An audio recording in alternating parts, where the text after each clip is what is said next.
Yawwa, to yanda za a yi amfani da wannan shine za ka yi rijista dai daga farko a cikin wannan application ɗin. Za ka saka full name naka, username, sa'annan ka saka mobile number naka, ka saka email address, password, kai repeating na password, sai ka danna akan sign off. To wannan application sabon platform ne wanda zai baka damar ka samu irin dai aƙalla 4,000 haka ba tare da ka yi referral ba, wanda dai wani trick ne wanda za mu nuna a yanzu kai tsaye, wanda a koyaushe za su iya rufewa. Saboda haka idan ka kalli wannan bidiyon kai tsaye za ka iya sauri ka yi wannan domin kai ma ka samu. Saboda haka bayan mun zo duka mun saka wannan, mun sake saka password, za ka danna akan wannan read and agree, sai ka danna sign up. Kana danna sign up kai tsaye za ka ga ya fara loading. Bayan ya kammala loading kai tsaye zai shigo da kai dashboard, ta inda za ka ga an baka 3,000 a cikin wannan application. To waɗannan 3,000 ɗin ba za su yi withdrawal ba, sai ka danna akan plan. Bayan ka ga inda aka rubuta plan, sai ka danna akan wannan plan ɗin. Kana dannawa kai tsaye za ka ga ya buɗe maka fuska, ta inda za ka ga an rubuto subscription, za ka gan su daban-daban kowanne da irin kuɗin shi. To kai tunda an baka 3,000 kyauta, sai ka yi amfani da su, ka danna akan subscribe. Kana cire wannan 3,000 ɗin da suka baka kyauta, amma za su yi maka tsari a cikin wannan tsarin nasu na free plan.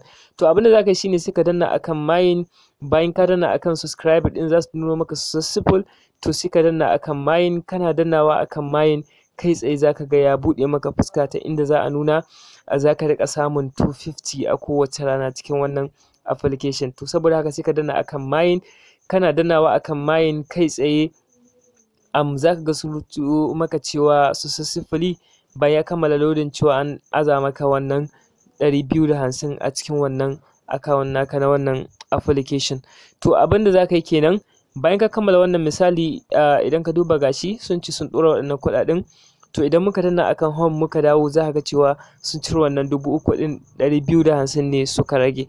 To abin da za ka yi shine za ka zo a nan ƙasa, idan ka je za ka ga gun da aka rubuta misali an rubuta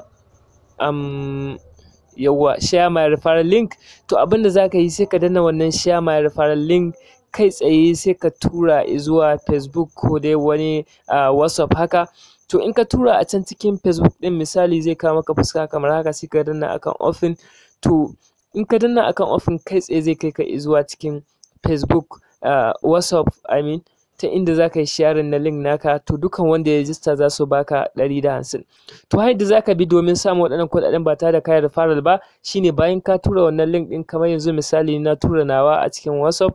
To sai in zo sai in yi copy na link nawa gashi kamar haka, sai in yi amfani da wata browser saɓanin wadda na yi amfani da ita a yanzu. Dacin na yi amfani da Chrome, amma yanzu zan yi amfani da Phoenix browser. Saboda haka zan buɗe Phoenix browser kai tsaye, sai in saka wannan link ɗin nawa. Idan na saka link ɗin nawa kamar haka, sai in danna search. Amma ka tabbatar wata browser ka yi amfani da ita, ba wadda ka yi amfani da ita ba a farko. Saboda haka idan baka da wata browser za ka iya shiga Play Store ka yi downloading nata. To bayan ka saka kai tsaye za ki buɗe maka fuska kamar haka. To abin da za ka yi kawai shine sai ka sa kawai ka zaɓi sunan da ya maka, ka saka full name. Bayan ka saka full name ka saka username, shi ma duka dai wanda ya maka ka zaɓa. Ka saka middle mobile number, ita ma number kawai ka sa number wadda ka ga dama, ba sai ka tana aiki ko ba ta aiki ba, kawai randomly ka sa number kamar haka dai misali. Za ka iya maimaita wannan in ka zo kawai caccanza wasu abubuwa za ka yi daga cikin number, kana caccanzawa. Kana yin haka, kana yin haka, kana yin save referral misali, sai ka zo ka saka email. Shi ma email kawai za ka sa randomly tunda ba verification ko suke turowa ba. To abin da za ka yi kenan, bayan ka kammala wannan sai ka zo ka saka password kamar dai da muka yi a farko.